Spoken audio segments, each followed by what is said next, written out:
Rocket launcher system आप देख रहे हैं, जिसे ग्रैड सिस्टम के तौर पर भी जाना जाता है। 20 सेकंड के अंतराल में 40 रॉकेट फायर किए जा सकते हैं।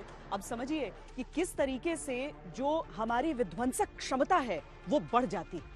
600 से 800 मीटर के दायरे का पूरा इलाका ये ध्वस्त कर सकते हैं।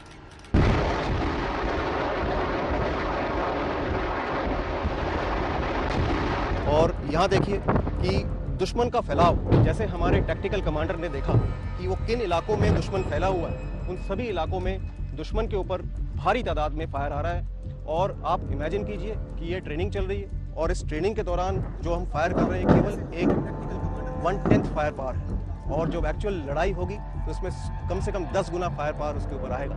और विभिन्न प्रकार के जो हमारे फायर पावर यूनिट्स हैं, मीडियम्स और लेटेस्ट इक्विपमेंट्स 105 सभी प्रकार के और रॉकेट्स इसके ऊपर फायर होते हैं। और आप देखेंगे कि इसके बाद दुश्मन के लिए वहाँ पे कोई चारा नहीं रह जाता है। और इस प्रकार से हमारी आर्टिलरी की तजवीज़ जो है वो दुश्मन को पूरी तरह से बर्बाद करती है। We are the god of war and that is how the entire warfare is been controlled and has been executed finally by the artillery. Training के जिस हिस्से में हम इस समय मौजूद हैं ये कैडेट हिल कहलाता है, और यहाँ पर निगरानी और आक्रमण कैसे करना है उसके लिए ये भारी भरकम उपकरण आप इस समय देख रहे हैं। लेकिन किस तरीके से ये सारी चीजें होती हैं वो हम अब समझ लेते हैं, क्योंकि दुश्मन जो अपनी जगह पर बैठा है वहां पर निगरानी रखना बहुत ज्यादा जरूरी होता है। और उन पर निगरानी रखी कैसे जाती है?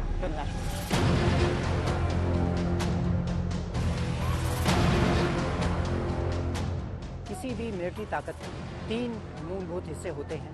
पहला उनका मनूवर एलिमेंट, उनके फायर पावर रिसोर्सेज और सर्वेलेंस एसेट। और लड़ाई के मैदान में उनकी जीत के लिए ये ज़रूरी है कि इन तीनों जो मूलभूत इसके हिस्से हैं वो सक्षम हों और उनमें आपसी तालमेल हो। इसके लिए सर्वेलेंस एंड टारगेट एक्विजिशन एक तोपखाना रेजिमेंट का एक अभिन्न अंग है। सर, अगर मैं उपकरणों के बारे में एक एक करके आपसे पूछूं, ये सबसे पहला ये हमारा वेपन लोकेटिंग रडार स्वाति है। ये देश का पहला बना हुआ भारत का स्वदेशी वेपन लोकेटिंग रडार है। हाँ। और इसे भारत इलेक्ट्रॉनिक लिमिटेड बैंगलोर ने बनाया है।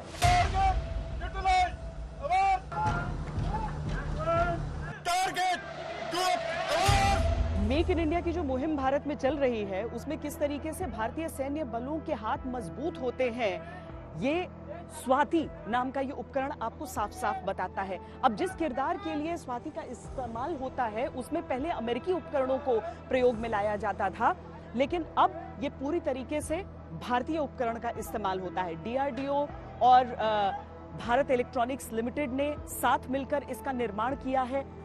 ये कभी भी दुश्मन की जो तोपखाने की तैनाती होती है उसका पता लगाने के लिए और उसे नष्ट करने के लिए प्रयोग किया जाता है। इसके साथ ही अगर अपनी फायरिंग में कुछ गलतियां हो रही हैं उसके करेक्शन के लिए भी ये साफ तौर पर निर्देश देता है, उसमें इसकी मदद हो सकती है। और अगर दुश्मन की ओर से किसी भी तरह की फायरिंग हो रही है तो अव्वल ये कि कहां से वो फायर आ रहा है और दूसरा कहां पर आक्रमण किया जा रहा है उसकी सटीक जानकारी स्वाति के जरिए मिलती है। यहाँ क्या कार्रवाई चल रही है इसके? अगर आप ये देखें तो ये हमारा है ELM 2140 medium battlefield surveillance radar है, जो ये डॉपलर प्रिंसिपल पे काम करता है। ये रडार दुश्मन के जमीनी एवं लो फ्लाइंग टारगेट्स जैसे उनके ट्रुप्स, टैंक्स, हेलीकॉप्टर्स इत्यादि को डिटेक्ट करता है।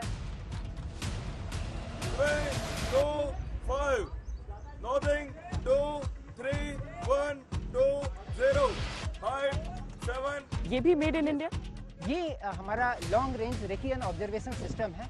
ये एक इलेक्ट्रो ऑप्टेनिक सिस्टम है और ये मध्यम और लॉन्ग रेंज का ऑब्जर्वेशन करने के लिए ऑप्ट्रॉनिक सिस्टम है। वो डॉपलर रडार पे था, ये ऑप्ट्रॉनिक सिस्टम है।